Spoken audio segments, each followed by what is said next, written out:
welcome back to the channel. The Land Cruiser addiction strikes again. We have purchased yet another FZJ80. This is a 95, and this is almost a carbon copy of Tanya in her stock form when I bought her 4 years ago. The resemblance is actually uncanny. It's actually kind of scary. It most likely has a blown head gasket. We're going to determine that in a minute here by testing the exhaust gas through the radiator with our turkey baster and UV dye detector. This is basically all stock. So this is on 31 Mickey Thompson's stock lift, it appears to be. It has about 330,000 miles. And through the OBD diagnostics, we're determining a misfire on cylinder 6, which is right around where all that EGR mess is. And we're most likely going to be replacing this head gasket. We're up here in Sandpoint, Idaho. We went up to Okanagan, Washington yesterday, about 4 hours away, almost in Canada. And we got this for a very good price. Put down in the comments below what you think we got the price for, and the winner will have the satisfaction of something. This has an ARB bumper, nice ox beam headlights, Badlands Apex, 12,000 pound winch, pretty much just like Tanya in the stock form. We're essentially starting with Tanya 2.0. 95% this is going to be a come and swap, but we'll see what we do with it. So everything is in really good condition. There's no rust.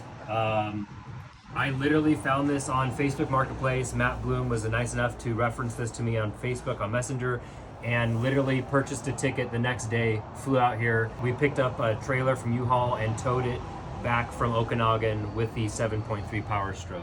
What we're gonna look at doing is taking all this stuff off. Luckily, I have experience taking this head off multiple times from the previous engine where I did the head gasket job. Took a few days and replaced the head. Unfortunately, one of these little grommet pins that is located in here, which we'll show you in a minute, fell off into one of the intake runners and then got trapped behind the back head, the head of the valve, and the valve wasn't closing on the seat correctly, and that caused basically the cylinder to not be operating like it should. And that was in cylinder number 5. So we're not going to do that this time. We've learned our lesson. We're going to replace this head gasket. Like I said, 90% chance. I guess the correct way to determine whether this head gasket would be actually blown would be doing the UV dye tester. If you don't have one of those, since we just detected a misfire on cylinder 6, would be to swap a plug or a coil on that cylinder and see if it changes to cylinder 5.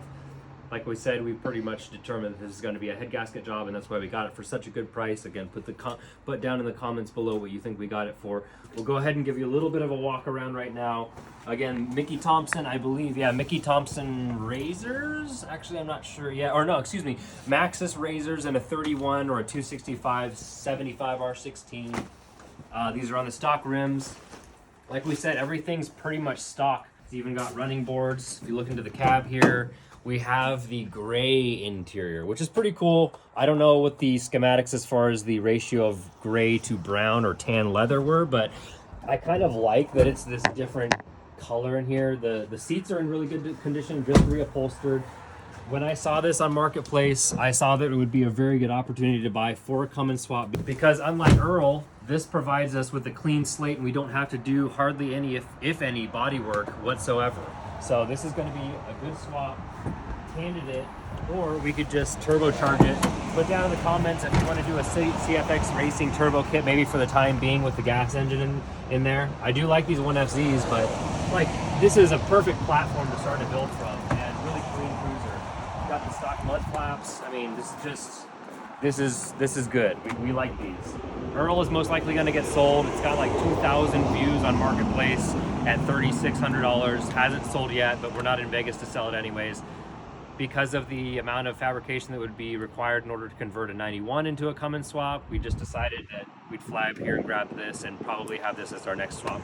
And Tanya 2.0, it's kind of cool. It's like I have her back already and I get to do the whole swap again. So anyways, without further ado, we're going to crack into this head gasket and determine whether or not it does need to be replaced.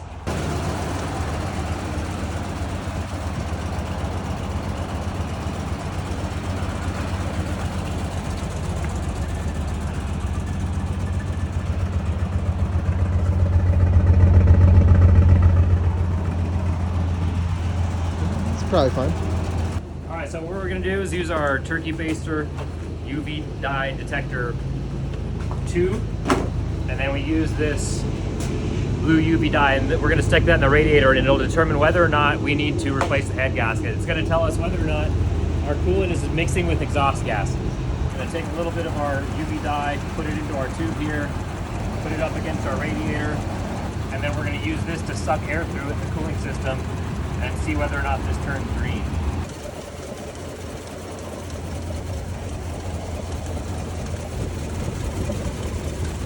Not turning green.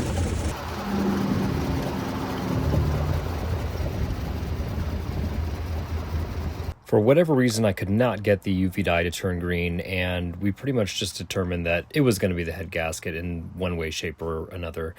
And when we pulled the engine, we spent the day pulling the engine, we looked at this cylinder 4, and we saw that part of the piston was missing. There's a huge chip in the piston, and a lot of the cylinder walls were scored, and we determined that this was no longer a viable option for a rebuild or anything without, having the cost go through the roof. My plan was to drive the landcruiser back to Vegas and then do a come and swap there, but my dad decided that he had fallen in love with it and he was going to try and source another engine from possibly the landcruiser shop up here in Sandpoint or somewhere else, and I ended up selling it to him.